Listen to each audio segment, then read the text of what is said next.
So I've been feeling a little sentimental over the last couple of weeks after visits to a couple of my childhood homes. I wrote about that actually last week or the week before, but I have also, so I've been sort of thinking about, some rituals and thinking of some memories and trying to tie them in with, I guess, how they make sense of who I am now and what I do with certain things now. And this is a really messy thought process. So let's see if we sort of get there in the end and it makes some sense. Probably won't. But we're going to start by talking about coffee, which is, something that I'm always really, really happy to talk about because I love coffee. It is one of my favorite things in the whole wide world. And I realised the other day, and I realised this actually as I was walking through the house that I grew up in and walked through the kitchen and just had this amazing flashback, that every single morning of my childhood started the same way. And it started with a sound. It started with the sound of a coffee percolator on the gas stove. So every morning it was the same. Mum or Dad would get up and they would use one of these old Bialetti coffee percolators on the gas, and the sound of the coffee percolating and the aroma of freshly brewed coffee, that was how I started every single day of my childhood life.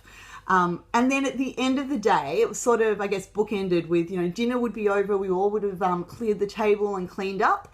And then the final thing that happened was that the coffee percolator was brought back out, and it was this ritual that it was the same that happened every single night. They were always the same cups, these beautiful blue Danish cups that would be pulled down from the cupboard above the stove, and mums would have milk put in it and dads would have 2 sugars put in it, and the stirring, it would all be, done in exactly the same order.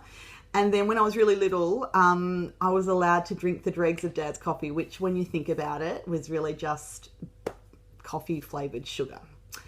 Yeah, it wasn't possibly the healthiest thing in the world, but it's how I got my taste for coffee, I guess. Anyway, so that's just what happened, and I sort of had this incredibly strong flashback memory as I was in the house that I grew up in the other day. And I was thinking about, these sorts of rituals, and I felt really comfortable. It was weird. I haven't, my family sold that house 13 years ago or something, and I haven't lived there for over 20 years. So, but it was kind of really weird to feel just so comfortable while I was there because of this flashback memory. And somebody the other day, I was sitting in a meeting, and one of my diabetes rituals was, I guess, brought to my attention. So I was sitting there and I needed to calibrate my CGM. I reached into my bag and pulled out my little purse that keeps my blood glucose monitor, and the strip bottle was empty. So, and I was organised for a change and had a new box. And this is what I did while I was talking, without pausing for breath. I opened the box. This isn't it now. This just happens to be the strips that I use. And they come in 2 little canisters, which I find really, really annoying because I don't want to carry more stuff than I need to. So I take the strips out of one canister, put them in the other, and I was chatting away while I was doing this, close it, shake it to make sure that they're all in there, and off I went. I calibrated my blood sugar, I checked my blood sugar, calibrated my CGM, and we were done. It was all done.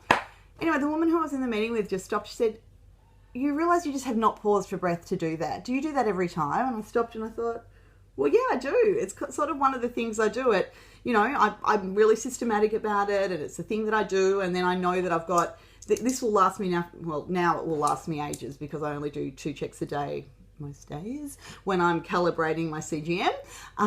So that's going to last me weeks, whereas, it used to last me a week or so before I was using CGM. But that's my ritual. I do it every single time, and it's reassuring because I know that there's stuff there and it's all good.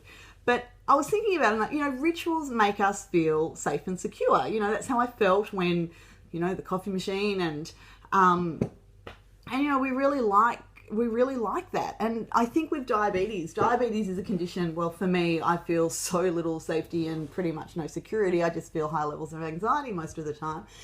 That anything that I can do that sort of has in my mind that I'm taking care of things and that, this is a good thing and this is keeping me safe, I feel really, really positive about, and I love that.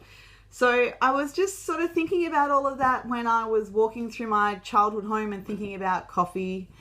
And, and I also remembered that one of the first things I ever learned to do in the kitchen was to make coffee in one of these. I learned, how to fill up the machine to the right right level, and you don't pack the coffee in really, really tightly, otherwise the water won't be able to percolate.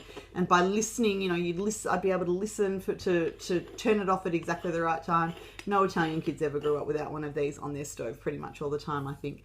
And it's, you know, it's I guess shaped who I am now, but it was such a safe and secure thing, because you could set a clock to when this would go on the gas every day. It was a certain time at weekdays. It was half an hour later on weekends, but you could set a clock to it. That was how reliable and it was. And, you know, trying to do anything that is reliable, or, you know, reliability inducing maybe with diabetes, is a huge win for me.